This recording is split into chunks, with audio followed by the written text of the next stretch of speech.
Hello friends, how are you. आज ये video मेरा बहुत लॉन्ग टाइम के बाद आ रहा है क्योंकि इस बीच में कुछ फेस्टिव सीजन भी था जिसकी वजह से थोड़ा डिले हुआ है। लेकिन अब रेगुलरली वीडियो आएगा। लास्ट वीडियो में हम डिस्कस कर रहे थे पर्सनल फाइनेंस के ऊपर। पर्सनल फाइनेंस भी डिस्कशन किए थे। पर्सनल फाइनेंस क्या होता है, पर्सनल फाइनेंस एक्टिविटीज़ को मैनेज करते हैं, उसी चीज़ को हम आज आगे बढ़ाते हैं। आज आगे बढ़ाते हैं एक छोटा सा स्टोरी के साथ। आज मैं अपने एक सीनियर से मिला था, राइट। तो उनसे लगभग बहुत दिन के बाद आज मिलना हुआ है। मिले बहुत अच्छा भी लगा।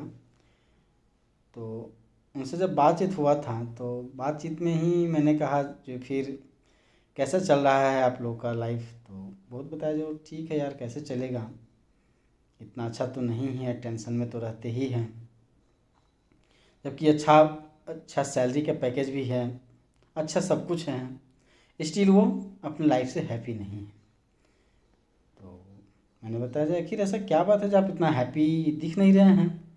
उनका एक ही था लॉजिक, जो मैं इतना दिन से जॉब में हूँ, आज मैं कुछ सेविंग नहीं कर पाया हूँ लाइफ में। तो मैंने कहा इतना अच्छा सैलरी है तो सेविंग तो होता ही होगा ना। उनका एक ही रिप्लाई था, यार मोस्टली तो पैसा ईएमआई में चला जाता है, और ईएमआई में जाता है, उसके बाद बहुत सारा एक्सपेंस है, बच्चे का स्कूल फीस है, इस सब में भी चला जाता है पैसा, और ऑलमोस्ट मंथ एंड में क्रेडिट कार्ड पे ही चलना पड़ता है।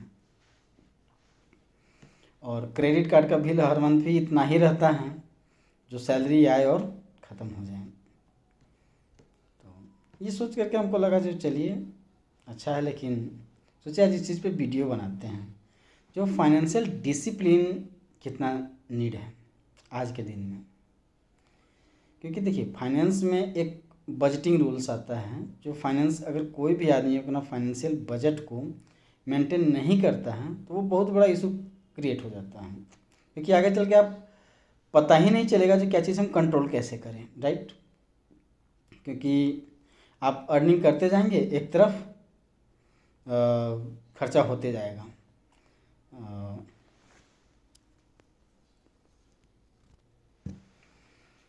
तो सबसे चीज़ होता है जो अपना रेवेन्यू लीकेज को बंद करना। अगर रेवेन्यू लीक बंद नहीं होता है तो आप कितना भी अर्निंग कर लीजिएगा, at the end of the month, at the end of the year, nothing left with you. So हर चीज़ का एक बजट होता है, फाइनेंस का भी एक रूल्स होता है, जो कि लगभग ऑलमोस्ट जानते होंगे। जो नहीं भी जानते फिर भी हम बता देते हैं। उसको हम लोग 50-30-20 रूल्स कहते हैं। बैंक से तो बहुत बार मैसेज आता ही है जहाँ 50-30-20 रूल्स बहुत जगह पढ़ते भी है, बहुत जगह समझते, लेकिन इसको समझते नहीं हैं हम लोग। देखिए क्या है 50-30-20 रूल्स। देखिए 50-30-20 रूल्स कुछ भी नहीं है, सिंपल सा टर्म है जो अपने अर्निंग को 3 पार्ट में डिसाइड करना। पहला 50%, दूसरा 30%, तीसरा 20%। Let's take an example. अगर आपकी सैलरी है 1 लाख रुपया, राइट, तो पहला पार्ट 50,000, दूसरा पार्ट 30,000, तीसरा पार्ट 20,000। ये 3 पार्ट में हम उसको डिसाइड करते हैं, डिवाइड करते हैं। तो फर्स्ट पार्ट 50,000 में क्या करना चाहिए, तो फाइनेंस का बजट रूल्स ये बताता है जो 50% जो आपका करना है वो आपका करना है नीड्स पे एक्सपेंस। जो क्या क्या हमारा नीड्स है जिसको कि हम अवॉइड नहीं कर सकते हैं। जैसे कोई बिल का पेमेंट करना हो गया, ग्रोसरीज आइटम हो गया, रेंट का पेमेंट हो गया, कोई मॉर्टगेज का ईएमआई जा रहा है वो हो गया, इंश्योरेंस प्रीमियम होगा, कुछ ऐसा भी होता है जो डेट का पेमेंट होता है, कुछ ऐसा भी एप्लीकेशन है जो कि हमको फुलफ़िल करना ही है, तो वो सब होता है। तो ये 50% पार्ट में आपको ये सब चीज़ कवर अप करके चलना पड़ेगा, जितने भी है जो आप अवॉइड नहीं कर सकते हैं। जो नीड है तो उसको 50% पार्ट में ही रखिए, 50 से उसको बढ़ने नहीं देना है। या तो फिर आप अपना एक्सपेंस को कंट्रोल कीजिए। अगर आप 50% पार्ट से ज़्यादा जा रहे हैं तो कहीं ना कहीं आपका ओवर कर रहे हैं, क्योंकि आपका इनकम उतना सपोर्ट कर नहीं रहा है और आप उसको लेकर के जा रहे हैं। क्योंकि जब भी आप बैंक लोन के लिए भी जाते हैं तो बैंक में एक फॉयर रेशियो मेंटेन होता है, ठीक है। तो सैलरीड प्रोफाइल के लिए मैक्सिमम 50 to 60% ही रखा जाता है, क्योंकि माना जाता है 40% अदर वर्क के लिए यूटिलाइज करेगा, 100% सैलरी का कभी भी ईएमआई नहीं मिलेगा आपको, राइट। तो इसलिए जितना भी एक्सपेंस है आपको 50% में ही मेंटेन करके चलना पड़ेगा, राइट। तो ये हुआ आपका। दूसरा चीज़ आता है 30% पार्ट। तो 50% पार्ट्स तो आपको क्लियर ही है, जो जिसका कि आप मिनिमम जो अवॉइड आप नहीं कर सकते हैं। अब आता है सर जैसे कि हम नेटफ्लिक्स का सब्सक्रिप्शन ले रहे हैं, जिम जा रहे हैं, तो ये सब क्या है, तो ये सब भी तो मिनिमम रिक्वायरमेंट है। तो नहीं, ये आपका नीड नहीं है, ये वांट में है आपका, आप चाहते हैं इस चीज़ को करना, ठीक है।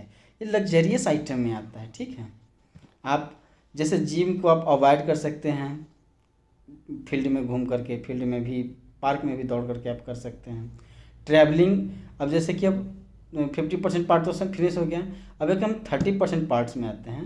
अब 30% पार्ट्स आता है वांट्स के लिए, जैसे जो चीज़ हम चाहते हैं, जो चीज़ करना चाहते, जैसे जिमिंग, हम चाह रहे हैं जिमिंग करना, हम चाह रहे हैं जो आउटिंग करना, हम चाह रहे हैं नेटफ्लिक्स का सब्सक्रिप्शन लेना, इस टाइप का होता है ना, मतलब इंटरटेनमेंट टाइप का, ये सब आपको 30% पार्ट में ही लेकर के चलना पड़ेगा। ऐसा नहीं है जो मतलब सैलरी प्रोफाइल या कम इनकम वाले को कुछ चाह नहीं होता है, सबको कुछ चाह, लेकिन एक चाह का भी अपना लिमिट होता है, जब आप अपने लिमिट में कोई एक्सपेंस करिए। अब लेट्स टेक एन एग्जांपल, हमें आईफोन ख़रीदना है, लेकिन हमारी सैलरी है 30,000, कैसे आईफोन खरीदेंगे?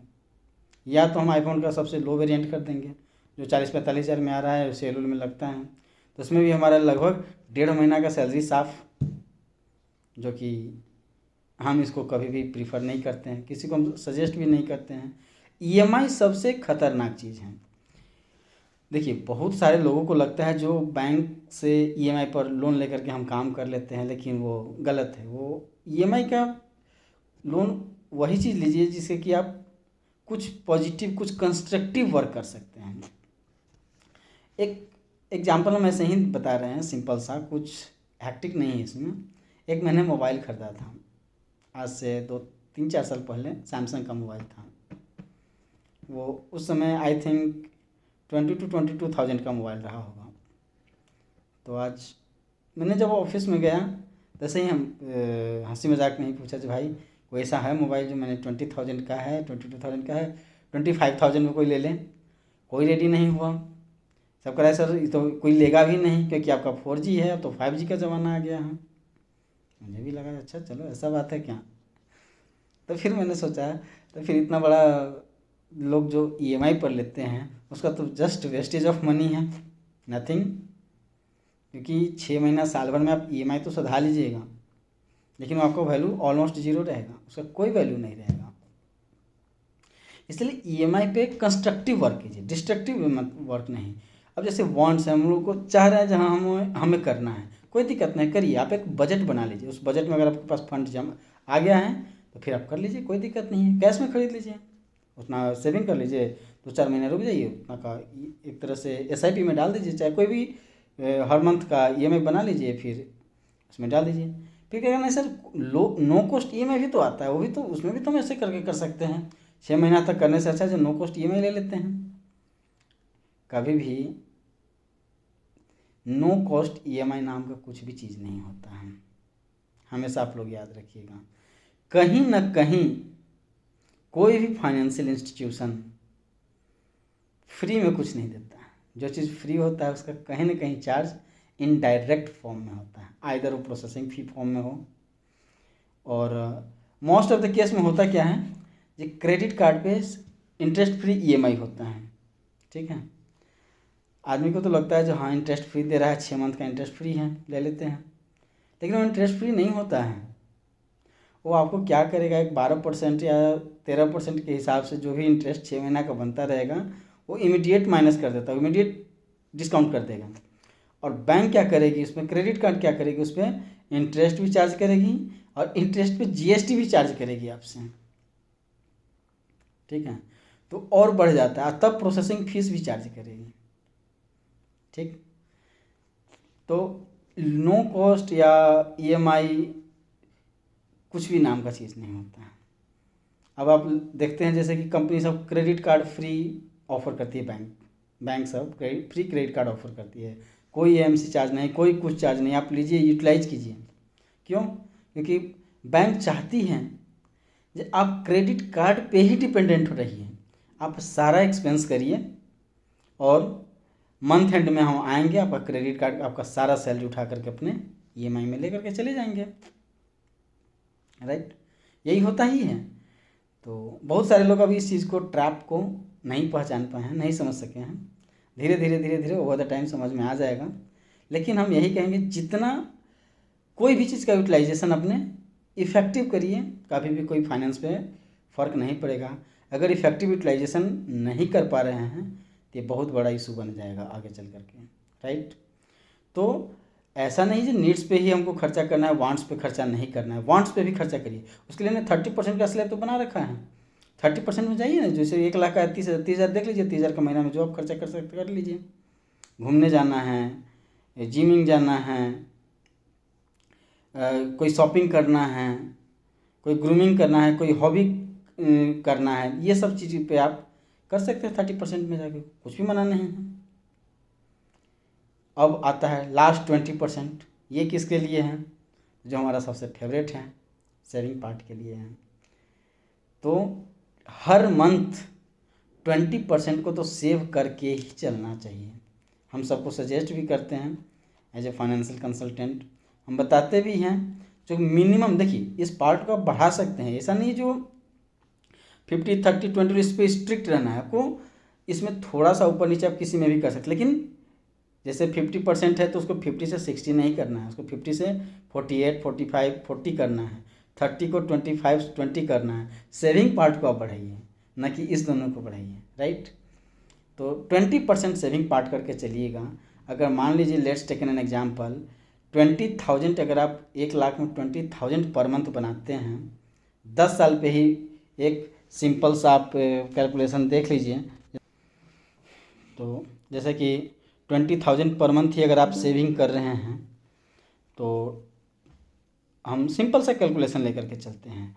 अगर आप 20,000 पर मंथ सेविंग कर रहे हैं, ज़्यादा नहीं कर पा रहे हैं, आप सिंपली 20,000 कर रहे हैं और आप कोई अच्छे SIP में इन्वेस्ट कर रहे हैं, तो एवरेजली हम रिटर्न मान के चलते हैं 12%, 10% अकॉर्डिंगली आप कैलकुलेट हो जाएगा उसमें। लेकिन अकॉर्डिंगली अगर हम 12% दे करके चलें और 15 साल का हम टेन्योर लेकर के चलें, तो आपका जो इन्वेस्टमेंट होगा 15 साल में वो 36 लाख का सेविंग होगा आपका, ठीक है। और उस पर रिटर्न अप्रोक्सीमेटली जो आएगा 65 लाख के आसपास में आएगा। मतलब ऑलमोस्ट आप 1 लाख के आसपास में आप सेव कर पाइएगा। एक छोटा सा स्टेप आपको करोड़पति बना देगा 15 साल के अंदर में, राइट। तो इसीलिए हम सबको सजेस्ट करते हैं कि कम से कम फाइनेंस का रूल्स जो है 50, 30, 20 रूल्स, इसको फॉलो करके चलिए। आप भी हैप्पी रहिएगा, आपके फैमिली भी हैप्पी रहेगा, आपको कभी भी बोझ नहीं होगा। मान लीजिए जो हमारे सीनियर मिले थे, आज वो 10 साल से जॉब में हैं, अगर वो सिंपली 20% भी अर्न करके चलते हैं, मान लीजिए लेट्स टेकन एन एग्जाम्पल, अगर वो 10,000 ही बचा पाते हैं, तो 10,000 अगर बचा पा रहे हैं और 15 साल में, तो उनको कम से कम 50 लाख रुपये का सेविंग अभी तक हो चुका रहता है। नहीं 15 साल तक करते तो उनको 50 लाख तक का सेविंग हो चुका रहता है और आज वो एक खुशहाल रहते हैं, क्योंकि 10-12 साल से जॉब में हैं। लेकिन आज के डेट में वो खुशहाल में नहीं हैं, क्योंकि उनका फाइनेंशियल डिसिप्लिन नहीं था। इसीलिए हम आप सबको भी सजेस्ट करते हैं, जो फाइनेंस, देखिए अर्निंग कीजिए, लेकिन उसके साथ साथ अपना फाइनेंशियल डिसिप्लिन भी लेकर के चलिए कि कहाँ पे क्या खर्चा करना है। मतलब अननेसेसरी का खर्चा नहीं करना चाहिए कहीं पे भी, क्योंकि देखिए कोई भी फाइनेंशियल इंस्टीट्यूशन, बैंक है, फाइनेंशियल इंस्टीट्यूशन है, वो कोई भी आपके लिए नहीं बना, सब अपना प्रॉफिट कमाने के लिए बना हुआ है, ठीक है। वो सिर्फ आपको मतलब सर्व कर रहा है, जहाँ आप जल्दी से जल्दी, जितना जल्दी हो लोन मिल सके। आज लोन लेना बहुत आसान हो चुका है, कोई भारी नहीं, बहुत सिंपल हो गया लोन लेना। पहले के समय था जो लोन लेना बहुत टफ टास्क था, लेकिन आज के टाइम में लोन लेना टफ टास्क नहीं है। तो हम एक लास्ट में एक फॉर्मूला आप लोगों को सजेस्ट करना चाहेंगे। पहले का नियम था income minus expense is equal to saving. तो जब मैं बात करता हूँ बहुत जगह, तो वो बताते हैं सर जितना एक्सपेंस ख़त्म होगा उसके बाद में सेविंग हम करेंगे। तो ये भी एक गलत नियम है। कभी भी income minus expense is equal to saving मत कीजिए। Income minus saving is equal to expense कीजिए। आप पहले 1 लाख में से 20,000 माइनस कर दीजिए, वो 80,000 को आप मैनेज करना चालू करिए कहाँ कहाँ करना है आपको। तभी, क्योंकि अगर आप उसको हटाए नहीं, मंथ के स्टार्ट में सैलरी आते हैं या इनकम आते हैं, सबसे पहले सेविंग पार्ट को हटा दीजिए, उसको वो आपका इनकम का पार्ट नहीं मान के चलिए। मान के चलिए आपका 80,000 ही है, तब जाकर के आपका फाइनेंशियल डिसिप्लिन कंट्रोल में रहेगा, फाइनेंशियल डिसिप्लिन रहेगा, राइट। सो अगले वीडियो में मैं फिर डिस्कशन करने वाला हूँ इसी सब से रिलेटेड कुछ अच्छे टॉपिक पे। आप लोग बने रहिएगा और चैनल को लाइक सब्सक्राइब करते रहिएगा, right. Thank you so much for watching this video. Bye bye, good night.